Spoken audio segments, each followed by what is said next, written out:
Check, this is El Toro depuis Pochem. Bana un coup KO. Namoni na ozwa retraite. Na olongwa na page un coup KO. Pour namoni batebele batindelinga ba message ba yosinga yurika linga bima page un coup KO. Ozo bebisa makamuna. Je sais que vidéo ya Papa Simon Kimbangu biso tona biso ba artiste. Donc to bossa na la vérité te. Vérité zaka moko. Beaucoup qu'on a biso ndere bon samboka na biso. Yango monaki na salaki vidéo wana pona tala combien de bana Congo o ba wanga na bokoko na bango. Poso kinga yurika linga na zongela bokoko na nga eza pona linga ka mboka na nga. Et puis to yeba que un grand catcheur le rola edingo moto na ngenge. Soka kei na Kimbangu ça veut dire que edingo moto na ngenge azam tabaki se belé. Mais soka ke fuka melanzambe ya Kimbangu ezote ya bato. Tozo ka biloko nyonso na bafantisité. Wana eza nango comédie, toza nango kaka tosala poto yeba. Est-ce Congolais a considérera lisusu bokoko na ye? Est-ce Congolais a considérera kasusu nzambe na ye? Mi faut toyeba ke Congolais considérera su nzambe na ye te. Nyango moni bato ebele baotala kaka bakomolo baba fingi metoyeba ke nzambe ya bokoko na biso azali. Nzamba Simon Kimbangu oyo Simon Kimbangu amonaka aza nzambe oyo apesa biso Congo. Pour Congo eza bénédiction oyo nzamba apesa. Simon Kimbangu aza le premier noir congolais amona ba ange bakitela ya solola na bango. Yango eshoka kamindele. Tango balinga baya ko imposer biso Bible. Ezalaki normal te que mutu mwindo aloba moni nzambe. Yango moni nga yurika lenga na ndimila nzamba bakoko na nga. Pe na yebike nzambe ya Simon Kimbangu aza nzambe ya solo. Aza nzambe oyo aopesa lumière na Congo soki biso ba Congolais tondimeli. O Congolais wanga na bokoko na ye. Yango na nzembo na ngamo na imbaka Congolais wanga na bokoko na ye. Yango pe bazwa mboka na ye. Photo yeba ke Congo eza bénédiction. Simon Kimbangu aza le seul oyo banai ko préparer makomi to ba prière oyo biso ba Congolais to kai ko sala poto yeba nzambe ya solo. To kosa na liboma te. To landa prestige ya libanda te. To tala ndenge baninga batongi mena sima ya bokoko na biso to koyeba pe ko tonga mboka na biso. Po biso to boaka ba papier nyonso important to tekelango banguba ba o nyonso bakoko batika. To bomi histoire ya mboka na biso. Mais Simon Kimbangu aza mutu oyo ayaka na lumière, ayaka na vérité oyo ekoka ko fungola miso ya bana Congo. Ngana ndimela nzamba Kimbangu. Pona loba ke Simon Kimbangu azalaka mutu oyo nzamba pesaka ye ba prière sainte, ba prière oyo ya euti na Bible te, oyo penza eutaki na lola. Yongana loba bana Congo to bossa na bokoko na biso te. Bokoko na biso eza très important. Mais tozwi nde temps ya koyeba ba vérité, ndenge ya kosambela to ndenge ya kobondela nzambe te. Bon, ngana moni un coup on a lingi bino trop, mais nazo mo vacances. Nazo mo vacances ya page. Na kende na pe manano. Pona moni un coup KO yeba ndoti na kana loba biloba loba.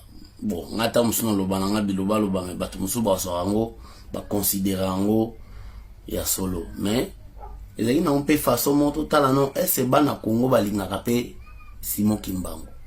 Po biso to wolela ka ba Jésus, ba Thomas, ba Jean, François, ba Jean, ba Jacques. Mais ya biso moko to yebi yangote. Po soko tuni Congolais kimbangiste eza ya ba nini, eza ya ba Congo.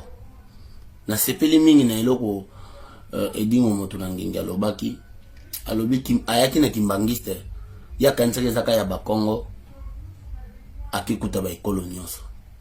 Atanga peta na lobaki na osambela nzamba mpungu banoko na nga bakoko na nga babenganga bayibisinga yurika lenga yo ki sambela nzamba mpungu ebite ke wana za nzamba ba Congo Et l'autre raison pour mabiso tribalisme et bomi Congo.